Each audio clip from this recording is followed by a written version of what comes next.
Hola, buenos días, maestra Mónica. Muchísimas gracias por aceptar esta entrevista. Van a hacer unas preguntas que te voy a hacer sobre tu trabajo docente. Entonces, bueno, vamos a comenzar. Lo primero sería, ¿cuál consideras que es la función del docente en el aula? Bueno, pues en la teoría el docente en el aula debería de ser un facilitador del aprendizaje, con todas las teorías y todo lo que uno ha manejado en los últimos, no sé, 20 años acerca de la idea del aprendizaje activo. Se supondría que los estudiantes tendrían que hacerse responsables de su propio aprendizaje, que los estudiantes deberían hacerse eh, partícipes de su aprendizaje, que deberían tener una función activa en el aprendizaje. Pues esa es la teoría, es la pura teoría. Los estudiantes asisten a clase en una postura absolutamente pasiva, tan pasiva que llevan una visión de sí mismo como alguien que va simplemente a sentarse frente a alguien y a recibir un mensaje, cualquiera que sea, recibir un mensaje. De hecho, consideran, por ejemplo, que todo lo que uno pueda preparar la, para lo previo a la clase, una tarea, ver un video, responder un cuestionario, leer un texto, solo tiene sentido si tiene una calificación y solo tiene sentido si en la clase le vas a preguntar algo sobre eso, no como un tema de tener fondo sobre el cual asentar los conocimientos que va a recibir o la posibilidad de poder participar de la plática sobre el tema que se vaya a hablar. Entonces, en ese sentido, el rol real del profesor es el rol de quien tiene que llevar un conocimiento y hacer todo lo posible porque los estudiantes asimilen ese conocimiento en la medida de lo posible en la clase, además. Porque ocurre pues que básicamente no hay otro momento posiblemente en la semana de los estudiantes para estar concentrados. Yo no digo al 100% porque nunca están concentrados al 100%. El celular se roba el 25 o el 30% de su atención, pero tener cierta concentración o cierta disposición a los contenidos de una materia. De modo tal que incluso aunque uno les comente, a ver, este es el único momento de la semana en el cual tú vas a tener la oportunidad de estar al 100 concentrado en lo que estamos viendo en esta materia y sin embargo como que no hay esa conciencia de que lo que está ocurriendo en el salón es algo que no va a ocurrir en el resto de la semana, no va a ocurrir no solamente en la semana, sino en la siguiente clase ya van a ocurrir otras cosas. Entonces es un tema de no solamente dar un conocimiento, sino buscar la manera de captar la atención de los estudiantes. Y en ese sentido, ¿cómo sientes tú, qué estrategias utilizas para haya la motivación por parte de los estudiantes justamente a ese proceso de aprendizaje? Pues en el caso de una materia como la historia de la arquitectura, la clase se da con base a casos. Los programas académicos son programas que se refieren a una cronología o a una lista de obras en el tiempo o a una lista de temas de una forma bastante, vamos a decirlo, neutra. Entonces, en ese sentido, pues la libertad del maestro está en la posibilidad de decir, bueno, vamos a hacer esto a través del estudio de 5 o 6 casos. Y eso, mostrar edificios, analizar los edificios, contribuye tremendamente a que un arquitecto que se está formando como proyectista, no como historiador de la arquitectura, sino como proyectista, encuentre que lo que está estudiando en esta materia tiene que ver con los edificios, con la ciudad, tiene que ver con la forma, con la función, con la estructura. Entonces, enseñarle al estudiante el edificio, no como objeto terminado, sino como objeto pensado por un arquitecto que, pues bueno, era un arquitecto, no importa si vivió en 1780, pero era un arquitecto y pensó el edificio como arquitecto, puede contribuir a que, o debería contribuir a que el estudiante entienda cuál fue el proceso de producción del edificio. Y eso, pues, ayuda tremendamente a que el estudiante pueda conectar no solamente lo que está recibiendo en esa clase con su propia práctica, sino con otras asignaturas del programa docente. Justamente, ¿no? Esa parte que decías del aprendizaje activo, de ese aprendizaje significativo, ¿qué haces tú para que no se convierta justamente en un aprendizaje memorístico, ¿no? Simplemente me aprendí el nombre del arquitecto o la obra y pasó el examen o pasó la clase y ya se me olvidó, justamente para que eso quede como parte del bagaje de conocimiento de los alumnos, ¿no? Bueno, pues como primera instancia le comento a los estudiantes que yo no les voy a pedir que se aprendan de memoria ninguna fecha, porque les digo que no tiene ningún sentido gastarse tratando de aprender la fecha en que se construyó un edificio o en que vivió un arquitecto o que ocurrió determinado hecho, porque el celular en una milésima de segundo tienes esa información. Que el tema de un curso no es la información acerca del edificio, sino las razones por las cuales se construyó, las razones por qué se construyera, cómo se construyó, lo que el arquitecto pensó de un edificio hacia el otro, qué pasó entre que proyectó uno y proyectó el otro, qué pasaba, qué leía, qué libros tenía en sus manos, qué viajes había hecho. Entonces, la reflexión crítica resulta mucho más importante que la información o los datos que aprender. El grave problema es que nuestro sistema de enseñanza en México no enseña a los alumnos a esa reflexión crítica.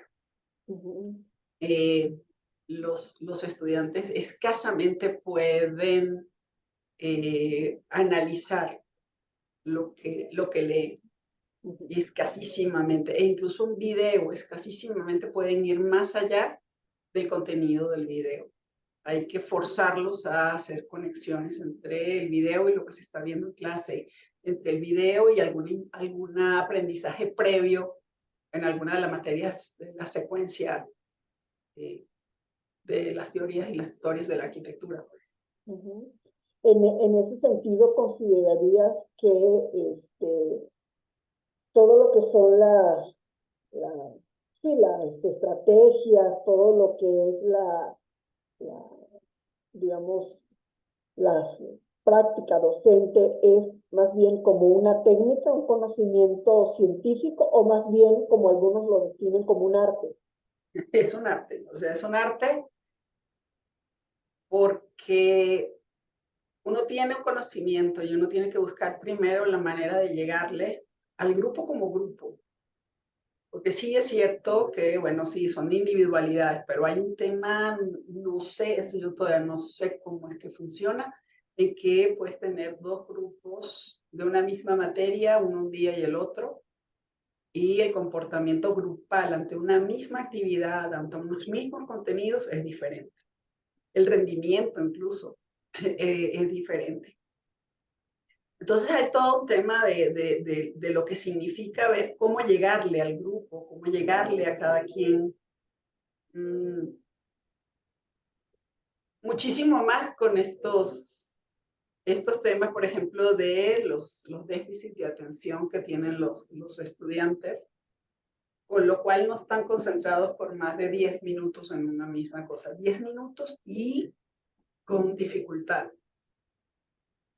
Que están acostumbrados a la absoluta inmediatez de todo y que pues básicamente pues es difícil mantener la atención de los estudiantes durante media hora, ya se convierte en algo dificilísimo. Entonces pues a veces siento que uno pasa más tiempo pensando en las estrategias para captar la atención que en los propios contenidos.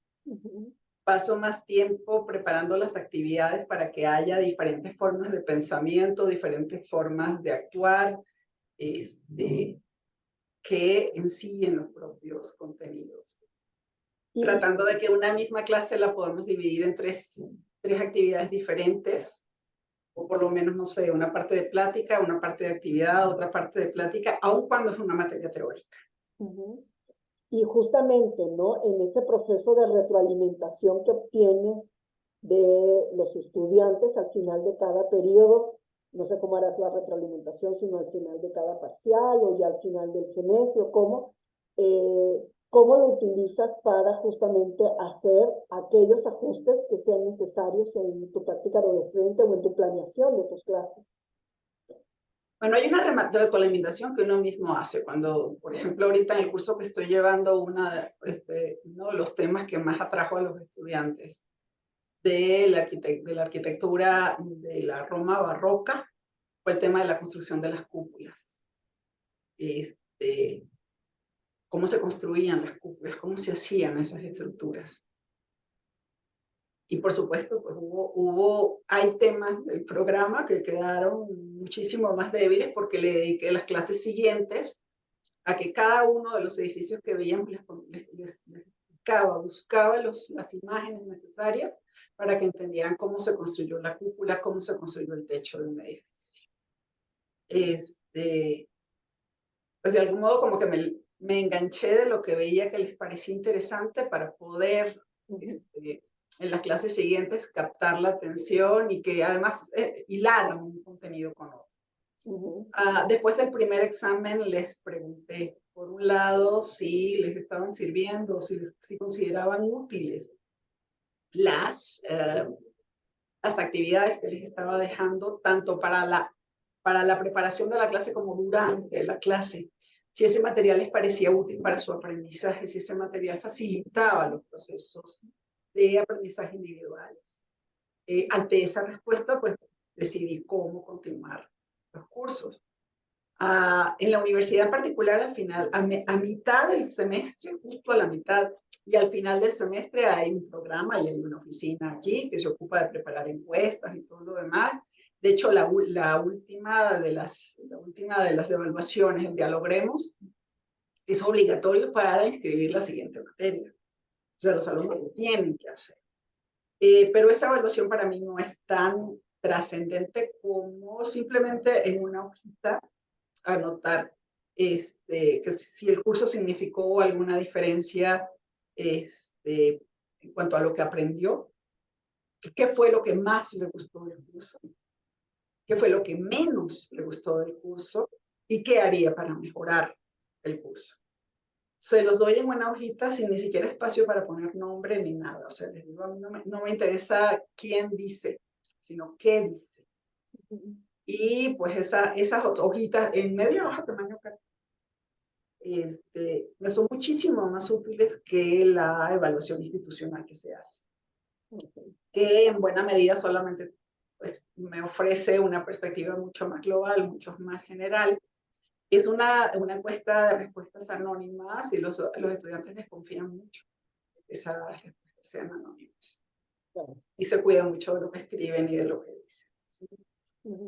Es una encuesta además que se pasa como 3 semanas antes que terminen los cursos, justo para que no esté viciada por el resultado. Sino que, bueno, el alumno voy a escribir pestes de la maestra porque reprobé. ¿Sí? Sino que es como 3 semanas antes de terminar los cursos y los maestros no podemos ver el resultado estadístico hasta como una semana después de haber entregado calificaciones. Y efectivamente, sí es anónima, pero esa no me sirve tanto como la reflexión directa que pueden hacer los alumnos, porque son los que están en clase y son los que pueden decir, de toda la clase me encantó esta clase y me gustó por esto. De toda la clase me gustó esta salida de campo y me gustó por esto. Y también, pues claro, ahí, por ejemplo, se evitan poner simplemente, la maestra es muy exigente con los exámenes. sino que pues eso implica, esa reflexión que yo les pongo es una reflexión mucho más precisa, que no tiene que ver con los exámenes, además, porque pues, yo soy siempre eso, se los digo desde el primer día de clase.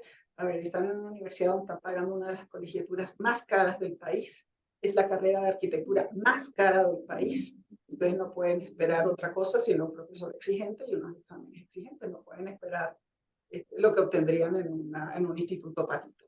Claro. Entonces, claro, eso de algún modo los hace reflexionar y les comento incluso que por respeto a quien pague la colegiatura, su mamá, su papá, su tío, su abuela, su padrino o quien sea, las clases tienen que ser lo más exigentes posible. Ellos en la teoría lo entienden, pero efectivamente el sistema educativo mexicano no les ofrece las herramientas necesarias para el aprendizaje autónomo, para la reflexión crítica, para la síntesis de conocimientos, y llegan entonces con unos aprendizajes muy vagos, muy olvidadizos para todos. Sí, claro que más, eso, más que a lo mejor eso, hacer un proceso de pensamiento, pues lo que han hecho es memorización, ¿no? Lo que la mayor parte de ellos ha hecho es memorizar y por supuesto memorizan para el examen, al día siguiente pues todo lo que memorizaron ya está, lo descartan, lo próximo es lo que importa. Bueno, muchísimas gracias, maestra, por la colaboración, por el apoyo de podernos dar esta entrevista, pues que me va a servir a mí para continuar con todo mi aprendizaje. Le agradezco y muchísimas gracias. Por nada, siempre a la orden.